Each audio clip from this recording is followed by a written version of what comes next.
Marie Curie was born on November 7, 1867, in Warsaw, Poland. She was the youngest of 5 children of teacher Bronisława Boguska and Władysław Sklodowski, who taught mathematics and physics. At the age of 10, she began attending J.C. Korska's boarding school and later graduated with a gold medal from a girls' school on June 12, 1883. In 1891, she moved to Paris, where she decided to change her name to Mary. Upon her arrival, she enrolled in the science programs at the University of the Sorbonne. After 2 years, she completed her studies in physics and graduated as the top student in her class.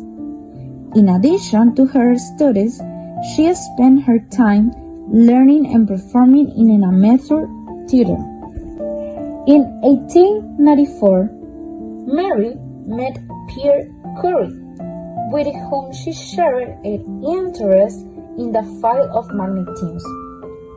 After Pierre proposed to her and convinced her to live in Paris, they were married on July 26, 1895. Mary and Pierre had 2 daughters, one of whom also became a Nobel Prize winner, Irene Joliot Curie.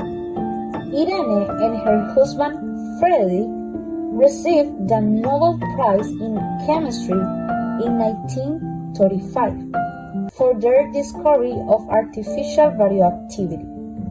Facing gender barriers in Poland, Mary made a crucial pact with her sister Bronia. Mary worked as a governess for several years to fund Bronia's medical studies in Paris, under the promise that Bronia would later do the same.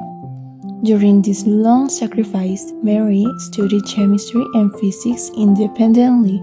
This agreement and her eventual enrollment at the Sorbonne demonstrate the sheer willpower required for a woman of her era to launch a scientific career. Once married to Pierre Curie in Paris, her research focused on the rays she named radioactivity.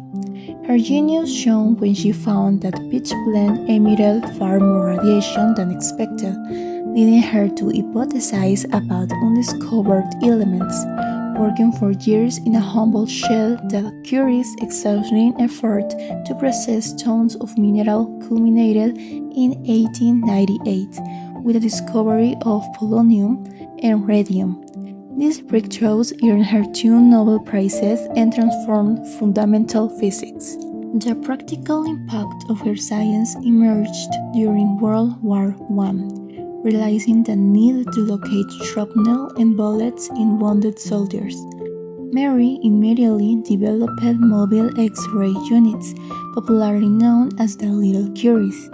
Her commitment was total. She not only designed the equipment, but also drove the units to the front lines and trained staff, personally saving the lives of countless soldiers and proving that science must serve humanity during critical times. On the 4th of July 1934, at the Saint-Salomon Sanatorium in Passy, France, at the age of 66, Marie Curie died.